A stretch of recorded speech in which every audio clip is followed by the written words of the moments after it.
What's up YouTube, this is Daniel, and in this video, I'll be explaining what artificial intelligence is. Let's find out. AI is basically teaching computers how to recognize patterns and make decisions, sort of how humans do.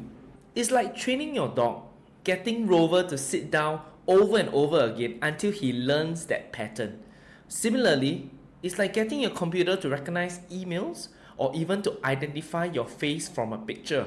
Let's use an analogy to find out how this works. Imagine you're learning to identify different types of fruits.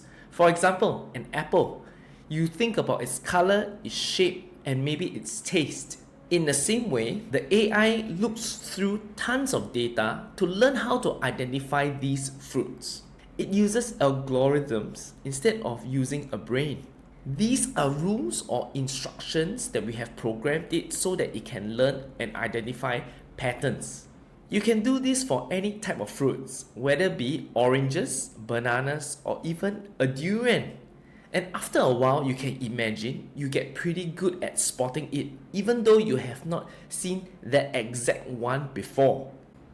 But here's a fun fact. Researchers started thinking about this idea back in the 1950s, and the term artificial intelligence was actually coined in 1956. Of course, back then, computers could only play chess or solve simple math problems.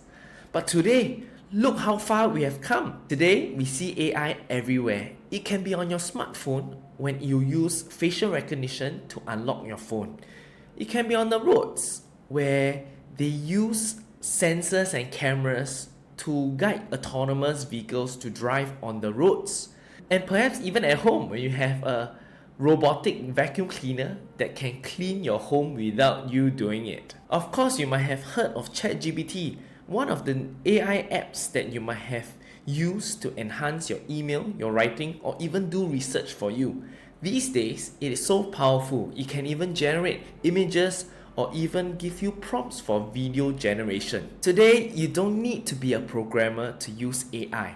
All you need to do is understand its basic and understand this thing called prompt engineering, and you'll be ready to interact with all the AI tools. So have a growth mindset to explore and learn things one step at a time, using these things to enhance our daily lives. This is the start to my AI journey. Start on your journey today too. Do let me know in the comments on what AI tools you want me to learn and review. See you next time!